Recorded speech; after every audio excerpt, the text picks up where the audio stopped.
যে কোনো post create করার পরও কিন্তু সেই পোস্টের অথর চেঞ্জ করা যায়। তো কিভাবে সেটা করা যায়, এটা করার জন্য আমরা প্রথমে যাব অল পোস্টে। তারপর হচ্ছে এই জায়গায় দেখুন সমস্ত পোস্ট দেখাচ্ছে। তো এই যে একটা পোস্ট ইউজড কার, যে কোনো একটা পোস্ট আমরা বেছে নেই। তো আমি এটা বেছে নিলাম ইউজড কার, এটার অথর দেখুন ইয়াহিয়া দেয়া আছে। তো আমি চাচ্ছি অথর চেঞ্জ করতে, অথবা ধরুন এই জায়গায় কোনো অথর নেই, ঠিক আছে, একজন তো থাকবে যে অ্যাডমিন আছে তার নামে তো অ্যাটলিস্ট থাকবে। যদি কোনো অথর আপনি সিলেক্ট করে না দেন তাহলে ডিফল্টভাবে অ্যাডমিনের নাম এই জায়গায় চলে আসবে। তো আপনি চাচ্ছেন এটার অথর চেঞ্জ করতে, তাহলে কিভাবে করবেন, এই যে কুইক এডিটে ক্লিক করবেন। কুইক এডিটে ক্লিক করার সাথে সাথে দেখুন স্লাগ ডেট, এই যে দেখুন সমস্ত কিছু এই জায়গা থেকে চেঞ্জ করা যায়। এটার স্লাগ চেঞ্জ করতে পারবেন, অথর চেঞ্জ করতে পারবেন। আপনি যদি চান এটার জন্য কোনো পাসওয়ার্ড, এটাতে প্রাইভেট দিয়ে একটা পাসওয়ার্ড দিতে পারবেন। তাহলে কি হবে, এই পোস্টে কেউ প্রবেশ করতে হলে, এই পোস্টটা কেউ পড়তে হলে অবশ্যই এই পাসওয়ার্ড দিয়ে তারপরে পড়া লাগবে, ঠিক আছে। তারপরে চাইলে এই পোস্টের আপনি ক্যাটাগরি এই জায়গা থেকে চেঞ্জ করতে পারেন। তারপর হচ্ছে আপনি চাইলে এই পোস্টের জন্য ট্যাগ বাড়াতে পারেন, ঠিক আছে, এই জায়গা থেকে। তারপরে যে অ্যালাউ কমেন্ট অ্যালাউ করতে চাচ্ছেন কিনা, পিংস অ্যালাউ করতে চাচ্ছেন কিনা, স্ট্যাটাস পাবলিশড আপনি চাইলে এই জায়গা থেকে পেন্ডিংয়ে নিতে পারেন, অথবা এই পোস্টটাকে ড্রাফটে নিতে পারেন। সব কিছুই করা যায়, ঠিক আছে, এই যে কুইক এডিট দিয়ার মাধ্যমে। ওকে, আপডেট। আশা করি আপনারা বুঝতে পারছেন যে কীভাবে পোস্ট ক্রিয়েট করার পরেও ক্যাটাগরি অথর এগুলো চেঞ্জ করা যায়। তো আবার আমরা আমাদের থিম সেটিংসে চলে যাই। থিম সেটিংসে যাওয়ার পরে এই যে আমরা পোস্ট সেটিংস নিয়ে কাজ করব, যেহেতু লাস্ট ভিডিওতে আমরা আর্কাইভ সেটিংস নিয়ে কাজ করেছিলাম। পোস্ট সেটিংয়ের প্রথমে হচ্ছে show featured image by default. Featured image বলতে কি, যেমন যে কোনো একটা পোস্ট আমরা যদি ওপেন করি, যেমন এই যে এই পোস্টটা আমরা ওপেন করলাম, এই পোস্টে দেখুন প্রথমে একটা ইমেজ শো করে না, এটা একটা ভিডিও আছে, যে একটা ইমেজের একটা পোস্ট ওপেন করি, এই পোস্ট ওপেন করলাম, এটা ইমেজ আছে। এই যে ইমেজটা, এই ইমেজটা হচ্ছে ফিচার্ড ইমেজ। তো ফিচার্ড ইমেজ কীভাবে অ্যাড করতে হয় এটা কিন্তু আমরা দেখেছিলাম। তো আপনি চাইলে এই ফিচার্ড ইমেজটা হাইড করতে পারবেন এই যে থিম সেটিংস থেকে। জাস্ট এই শো ফিচার্ড ইমেজ এই অপশনটা যদি আপনি ডিসেবল করে দেন তাহলে আর ফিচার্ড ইমেজ শো করবে না। কোথায়, এই যে দেখুন বর্তমানে ফিচার্ড ইমেজ শো করছে না। তো এই জায়গা থেকে ফিচার্ড ইমেজটা হাইড করা যায়, শো করানো যায়। Post author box, author box বলতে বোঝাচ্ছে যে একটা পোস্ট আমরা দেখি, পোস্টের একদম নিচে যান, একদম নিচে এই যে দেখুন অথরের একটা বক্স আসতেছে। এই জায়গায় হচ্ছে অ্যাবাউট ইয়াহিয়া, এই জায়গায় পিকচার, তারপরে এই জায়গায় যদি কোনো অথর সম্বন্ধে কোনো লেখা থাকে তাহলে সেই লেখাগুলো এই জায়গায় শো করবে, ঠিক আছে। তো এই যে বক্স, অথরের জন্য একটা বক্স, অথরের সম্বন্ধে লেখা শো করবে, এই জিনিসগুলাই আসলে অথর বক্স। আপনি চাইলে এটাকে হাইড করে দিতে পারবেন। হাইড করলে আর অথর বক্সটা দেখাবে না। কোথায় গেল, এই যে অথর বক্সটা আমরা হাইড করে দিই, তারপরে সেভ চেঞ্জ করি, তাহলে দেখবেন আর এটা সরি এই দেখি না, এটা ক্লোজ করে দেই, দেখবেন এখন আর অথরের বক্স দেখাবে না। এই যে দেখুন বর্তমানে আর অথর বক্সটা নাই, ঠিক আছে।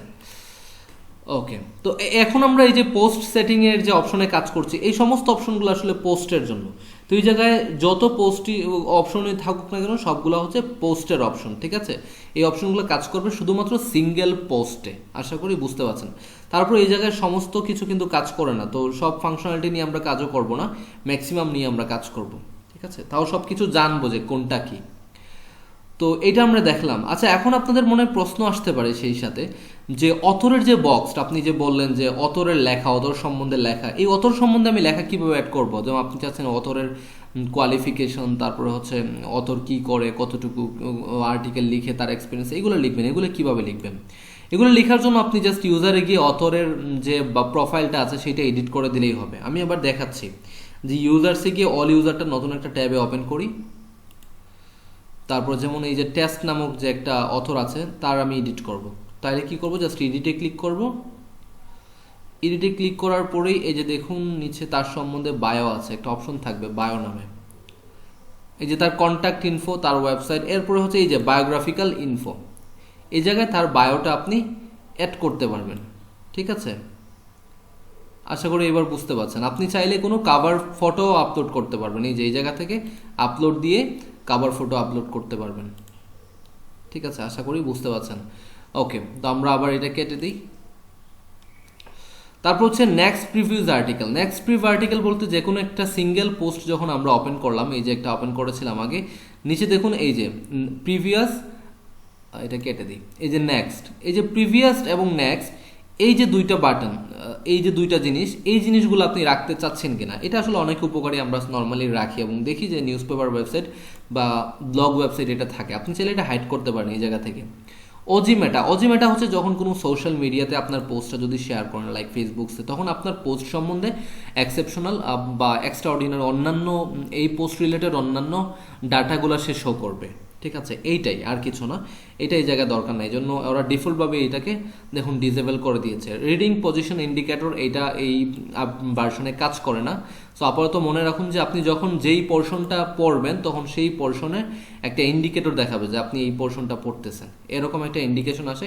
এইটাই হচ্ছে রিডিং পজিশন ইন্ডিকেটর, আর কিছুই না। তো এটা সবসময় দরকারও হয় না। তারপর হচ্ছে স্ট্রাকচার ডাটা বলতে কি?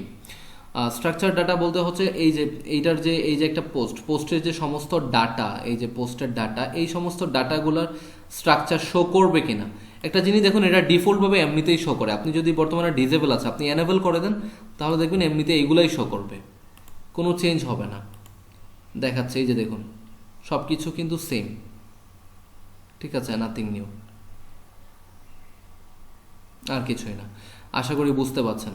তারপর এই যে এইটা এই জায়গায় বলতেছে ডিফল্ট স্কিমা টাইপ, ওই যে এই যে আমরা আর্টিকেল লিখলাম এটা টাইপ কি হবে, আপনি কি আর্টিকেল টাইপ নাকি নিউজ আর্টিকেল নাকি ব্লগ পোস্টিং টাইপের হবে, এটা আপনি যেইটাই সিলেক্ট করেন ডিফল্টভাবে যেটা দেওয়া আছে এটাই আসবে। সো এটা নিয়ে এত ঘাবড়াবার কিছু নাই। So save changes. তারপর হচ্ছে post Meta setting. Post Meta বলতে কি, একটা সিঙ্গেল পোস্ট আমরা কিন্তু আগে করেছিলাম, একবার দেখেছিলাম যে হোম পেজের যে ব্লক সেইটার বিভিন্ন setting, author meta, date meta, এগুলো কিভাবে চেঞ্জ করতে হয়। তারপরে আমরা যখন ক্যাটাগরি পেজের সেটিং দেখেছিলাম, ক্যাটাগরি পেজে পোস্ট ম্যাটা, অথর ম্যাটা কীভাবে চেঞ্জ করতে হয়। তো এই জায়গা থেকে হচ্ছে একটা সিঙ্গেল পোস্টের post meta, author meta, date meta, এই যে দেখুন সিঙ্গেল পোস্টে কিন্তু সব কিছু থাকে। যেমন আজ আমার এই যে সিঙ্গেল পোস্টে আমরা দেখাচ্ছি, এই যে দেখুন পোস্টের নামের শেষেই অথর মেটা, তারপর হচ্ছে ডেট মেটা, ক্যাটাগরি মেটা, এই যে কমেন্ট মেটা, ভিউজ মেটা, এই জিনিসগুলো দেখাচ্ছে। এগুলো আপনি চাইলে এই জায়গা থেকে হাইড করতে পারেন, আপনি একটা একটা করে হাইড করে দেখতে পারেন। তো যে কোনো একটা আমরা হাইড করে টেস্ট করব। যেমন আমি অথর মেটাটা হাইড করলাম, সেভ চেঞ্জ করলাম, এই জায়গায় সে রিফ্রেশ দিব, এই দেখুন বর্তমানে আর অথর দেখাচ্ছে না। তো আপনি এইভাবে প্রত্যেকটা জিনিস টেস্ট করে নিন একটা একটা করে। ঠিক আছে, আমি আর দেখতেছি না। তারপর হচ্ছে share post settings. Share post settings বলতে এই যে আপনার পোস্টটা যদি কেউ শেয়ার করতে চায় সেই রিলেটেড সেটিংসগুলো এই জায়গাতে কাজ করবেন। বটম শেয়ার পোস্ট বলতে আমরা একটা পোস্টে যাই, নিচের দিকে দেখুন কিছু শেয়ার বাটন আছে। এই যে চাইলে আপনি ফেসবুকে শেয়ার করতে পারেন এই জায়গায় ক্লিক করে, টুইটারে শেয়ার করতে পারেন এই জায়গায় ক্লিক করে। তো এই জায়গায় আপনি চাইলে এই যে বটম শেয়ার পোস্ট, এটা বটমে আছে, আপনি চাইলে এটা ডিসেবল করে দিতে পারবেন। ঠিক আছে, আপনি চাইলে আবার এটাকে টপেও নিতে পারবেন, আপনার ইচ্ছা। টপে আমরা এটাকে ডিসেবল করে দিলাম, তারপর টপটা সিলেক্ট করে সেভ চেঞ্জ দিলাম। এবার দেখবেন এটা টপে চলে গেছে, এবার দেখবেন এটা বটমে নাই। এই যে দেখুন বর্তমানে টপে চলে আসছে। আশা করি বুঝতে পারছেন এই সেটিংসটাও। ওকে, তাহলে শেয়ার পোস্ট সেটিংসটাও আমরা বুঝলাম। আচ্ছা, শেয়ার পোস্ট সেটিংয়ে আরও কিছু জিনিস আছে। Top share post, share buttons for pages আপনি শেয়ার বাটনস রাখতে চাচ্ছেন কিনা এটা এই জায়গা থেকে সিলেক্ট করে দিতে পারবেন। ঠিক আছে, তারপর হচ্ছে শেয়ার বাটনস টাইপ, এটা ফ্ল্যাট বাটনস আছে, আপনি চাইলে বাটনস উইথ কাউন্টারও দিতে পারবেন। যেমন আমরা বাটনস উইথ কাউন্টার সেভ করি, তারপর সেভ চেঞ্জেস দিই, দেখি তো কি আসে, কোন চেঞ্জ হয় কিনা। ওকে, একটু নিচে এই যে দেখুন এখন কিন্তু শেয়ার বাটনটা চেঞ্জ হয়ে গেছে, একটু অন্যরকম হয়ে গেছে না, দেখাচ্ছে যে ফেসবুক থেকে কয়টা লাইক আসছে, টুইটার থেকে কয়টা, এগুলো এই জায়গা থেকে দেখা যাচ্ছে ডিরেক্টলি। ঠিক আছে, সো আপনি চাইলে এই বাটনের টাইপটাও চেঞ্জ করতে পারেন শেয়ার বাটনের। তো ভয় পাওয়ার কিছু নাই, এখন যা সব কিছু শিখে রাখুন। আমরা যখন ফাইনালি একটা প্র্যাকটিক্যাল প্রজেক্ট করবো সোইফা দিয়ে, তখন একদম গোছালোভাবে সব কিছু শিখে যাব। আপাতত সব কিছু শিখে রাখুন জাস্ট, আর যেটা দেখাচ্ছে সেটা অবশ্যই বারবার প্র্যাকটিস করবেন। তাহলে use the post short link. পোস্টের শর্ট লিঙ্ককে আপনি ব্যবহার করতে চাচ্ছেন কিনা এটা এনেবল ডিসেবল এই জায়গা থেকে করতে পারবেন। টুইট বাটন, যে টুইটারের যে বাটনটা আমরা দেখেছিলাম এটাকে আপনি রাখতে চাচ্ছেন কিনা আপনি চাইলে এই জায়গা থেকে ডিসেবল এনেবল করতে পারেন। টুইটার ইউজার নেম এটা অপশনাল, আপনি চাইলে আপনার টুইটারের কোনো ইউজার নেম এই জায়গায় দিতে পারবেন। ফেসবুক লাইক বাটন চাইলে রাখতে পারেন অথবা নাও রাখতে পারেন। আপনি যদি ফেসবুক লাইক বাটনটা, এই যে অনেকগুলো বাটন আছে, আপনি চাইলে ইন্ডিভিজুয়াল একটাকে হাইড করতে পারেন, একটাকে শো করাতে পারেন। আপনি চাইলেন যে সব বাটন শো করবে, ফেসবুকটা শো করবে না, তাহলে কি করবেন, ফেসবুকটাকে হাইড করে দেবেন, তাহলে আর ফেসবুকটা শো করবে না। আমি দেখাচ্ছি, হাইড করে সেভ চেঞ্জ দিলাম, এবার দেখবেন আর ফেসবুকটা দেখাবে না। দেখুন এইবার আর ফেসবুকটা দেখাচ্ছে না। এইভাবে ইন্ডিভিজুয়াল এক একটাকে আপনি চেঞ্জ করতে পারবেন। কোথায় গেল, এই যে এবার প্রত্যেকটাই আপনি একটা করে হাইড করতে পারবেন অথবা শো করতে পারবেন। তারপর হচ্ছে related post settings. Related post বলতে যে কোনো পোস্টের নিচে দেখুন রিলেটেড পোস্টগুলো শো করে, নিচে না সরি এই যে ডান দিকে দেখুন রিলেটেড পোস্টগুলো শো করতেছে।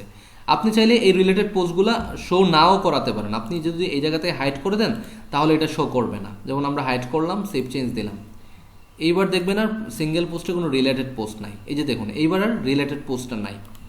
ওকে, আবার যাই আমরা এই জায়গা থেকে এটাকে অন করে দিই। এবার রিলেটেড পোস্ট পজিশন, যেমন বর্তমানে in the post content area, পোস্টের কন্টেন্টের ভিতরে এটা দেখাচ্ছে। আপনি যদি চান এটাকে ভিলোতে দেখাতে পারেন। ভিলো বলতে এইটা যদি আপনি চেক দিয়ে রাখেন তাহলে নিচে দেখাবে, রিলেটেড পোস্টগুলো নিচে দেখাবে। আপনারা এটা চেক করে নিন। Number of post to show, বর্তমানে দেখুন 3টা পোস্ট শো করছিল আগে, এই জায়গায় আচ্ছা এটাকে সেভ করে দিই আগে। এবার যদি এটা অন করি তাহলে দেখবেন 3টা পোস্ট শো করে, 1টা 2টা 3টা, সরি 4টা, 1টা 2টা 3টা 4টা, কারণ এই জায়গা থেকে 4টা দেয়া আছে মেবি। দেখি তো আমরা কয়টা দেয়া আছে। এই যে দেখুন number of post to show in full with, পুরো উইথে কয়টা দেখাবে, ঠিক আছে। Number of post to show এমনিতে 3টা, কিন্তু পুরো এরিয়াতে দেখাবে 4টা।